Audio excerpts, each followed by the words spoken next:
Monday with our first read, which is the Rituals of Memory. So today we're going to do more of like a group activity with our second read.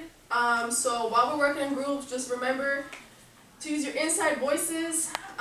Make sure y'all talk positively to each other. Make sure y'all ask questions, and that you have defined roles within your group, so that way we know who has what role and you can all participate. All right. If you look on the board, our standards for today are RL 10.4 and RL 10.5. I also wrote some words on there that we're going to work with. So we're going to talk about tone. We are going to talk about connotation, anecdote, and imagery. Okay, so given that, given the standards and given the words that are on the wall, I'm going to give you about 10 to 12 seconds, and in your group, I want you to restate one of our goals for today in your own words. So just talk to each other, and then I'll follow somebody.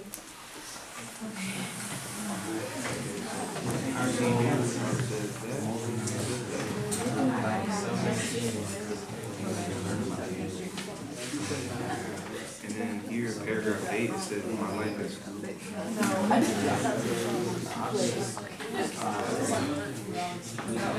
Alright, so just a quick recap. Remember that 10.5 talks about structure and meaning, and 10.4 talks about language choices, okay? So who can tell me a sentence on what we're working on today? Kylie, you? We're looking at how structure and language affect tone and meaning. Thank you. Okay, somebody else? Thomas? How the author's writing choices impact readers' understanding and memory. Okay, perfect. That would definitely sum it up. Okay. So next we're going to analyze how exactly she crafts meaning. So like I said earlier, we're going to use our 4 key terms today. So on the wall, you're going to see tone, connotation, imagery, and anecdote, okay? Do y'all remember from last time what those stand for, or what those mean? Yes? Yeah. Alright. So somebody tell me what is connotation, or y'all can tell me together. Okay, perfect. So it's not just, that's not really like the dictionary definition, but that's supposed to be the emotional effect on the reader. What's an anecdote?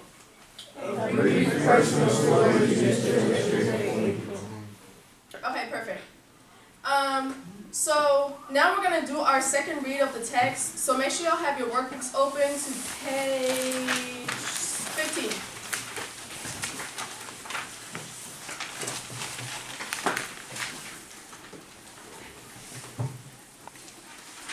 Okay, so first we're going to focus on the first paragraph. As y'all just said,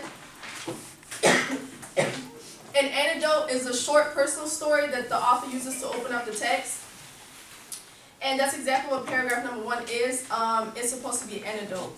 So if you notice, they open with a reflection on memory. So rather than just jumping into the text or stating facts or a chronological timeline, they're talking about their personal story first. And they're using a reflective tone, right? Look at paragraph 1 specifically. From the words up there, what are some that you notice? So, do you notice tone, imagery, connotation within the anecdote itself? Imagery. You said what? Imagery. Perfect. Yep. There's definitely imagery in here. So, there's imagery throughout the text as well. For example, if you look at paragraph number 4, where it says, "And then we arrived back at the sandy beach.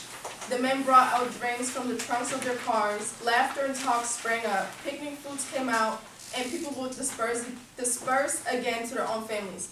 So again, if you look at the wall, it says that it's appealing to your senses, and that's exactly what she's doing in paragraph number 4. We're looking at the first page. What type of tone do you think that she uses in here? Really? It's like a reflective and nostalgic tone. Okay, perfect. And then I also want to point out that as far as the structure goes, especially if we're looking on the anecdote or through the anecdote, it's more reflective and not chronological, okay? So make sure you annotate that as well when you're looking through your text on your, within your groups. Before we start our group activity, what effect do you think having your personal anecdote in the story has on the reader? Elijah? It can help with emotional engagement. Yeah, perfect. Emotional engagement. Okay. So, you are going to work in your groups of 4. I want y'all to divide yourselves up into roles. So there should be a reader, an annotator, an analyzer, and a presenter, okay? How you divide it up is completely up to you. You can talk amongst yourselves. Just make sure that whoever's presenting is actually ready to present. I'll give you about 3 to 5 minutes or so. And I want you to analyze the next few sections. So we talked about the first section. So go through maybe the next 2 or 3 paragraphs. And I want you to mark examples of tone, connotation, imagery, and anecdote.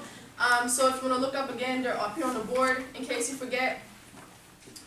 So yeah, what section you pick is up to you. Just make sure you go past the actual anecdote. And I'll come around and talk to each of you, okay?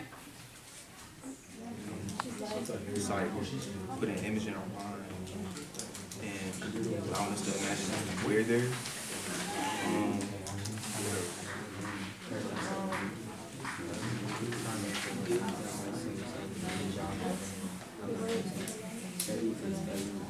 Okay, if you can look up here really quick. I wrote some guiding questions on the board. So the first one is what connotation do the words carry for the reader, and what tone is emerging based on those word choices. So this is based on your section. So whatever section from the text you pick, I really don't I don't care. But within that section, make sure you answer those questions, okay? So for those of you that are annotating, make sure that you mark at least 1 example per paragraph of descriptive language or like a certain structure that you notice. And then for those of you that are analyzing, try to talk about the author's purpose within that specific section, okay? And then the presenter is going to tell us what y'all found. So again, look at like 2 to 3 paragraphs and think about those questions specifically. Does that make sense? Okay, cool.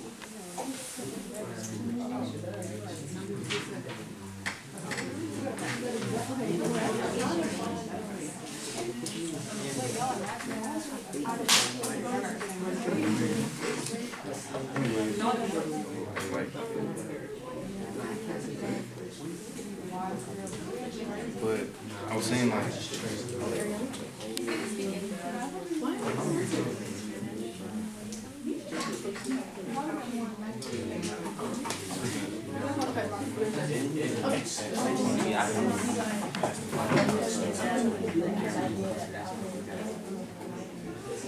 So why do you think that that's the reason? She remembers that she used to do that. Like she's literally saying it. So I'm just gonna do that. Wait, can I pause? Okay, you guys have about 2 minutes left. 1 minute, 30 seconds, something like that. I feel like we really started off.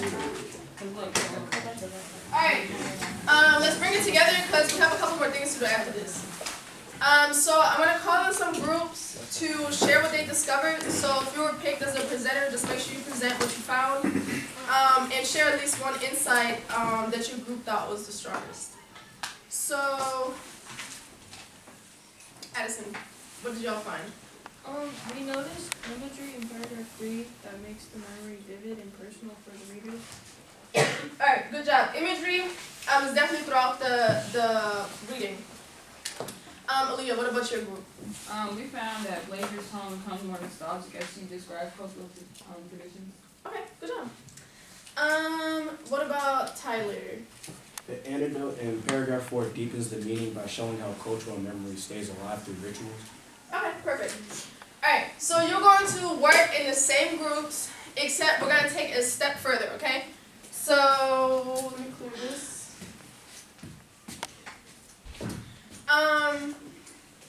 In your opinion, so your personal opinion, there's no right or wrong answer. which author's choice of the middle paragraphs, so think about like page 16.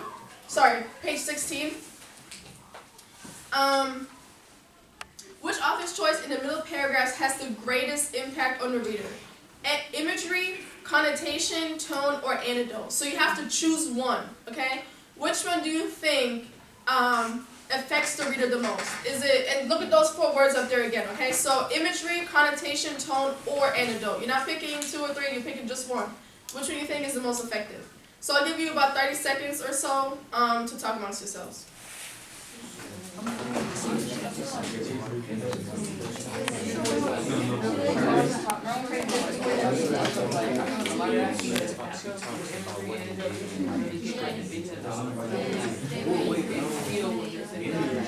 Okay, we're gonna do it by raising hands, okay?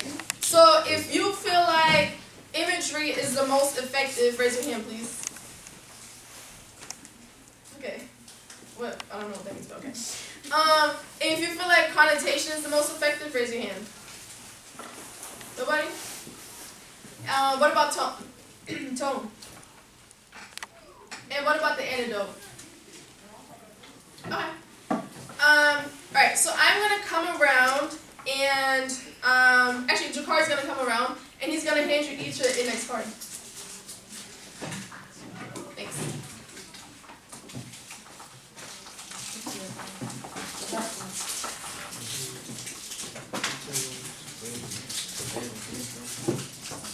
And I'm going to go ahead and write the question up on the board. So once I write the question, feel free to answer on the index card. Make sure your name is on it. I'm going to collect them at the end, okay?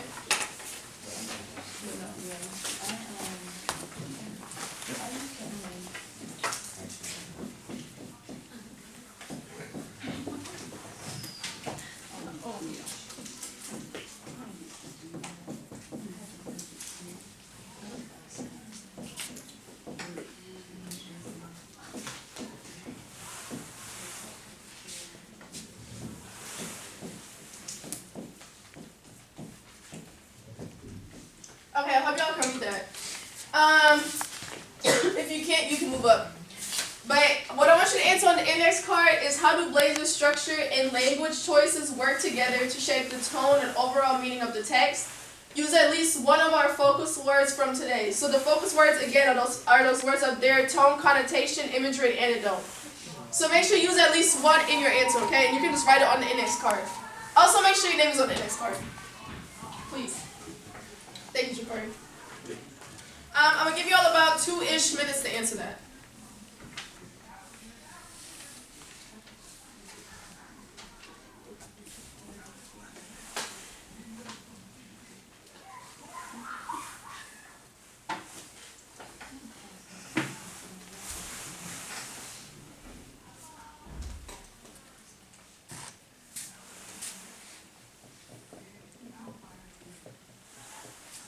Did you already finish yours? Okay.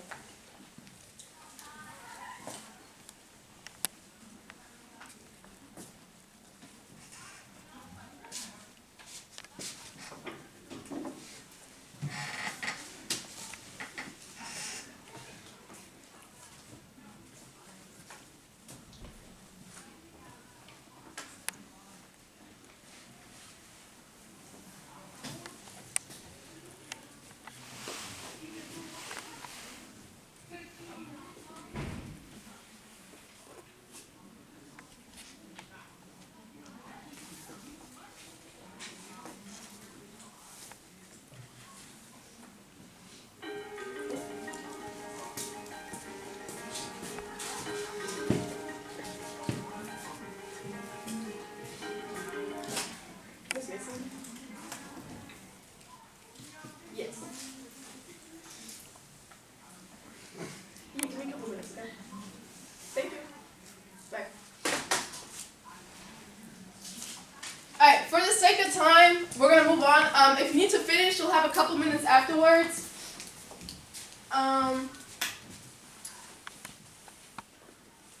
Okay, just let me get your attention really quick. I just wanted to reiterate our main purpose today. So again, we focus on RL 10.4 and 10.5. to understand how authors craft text to guide a reader's experience. So when you are writing your answers, make sure that you focus on structure, okay, and language choice. Are there any questions before we finish? Okay, perfect.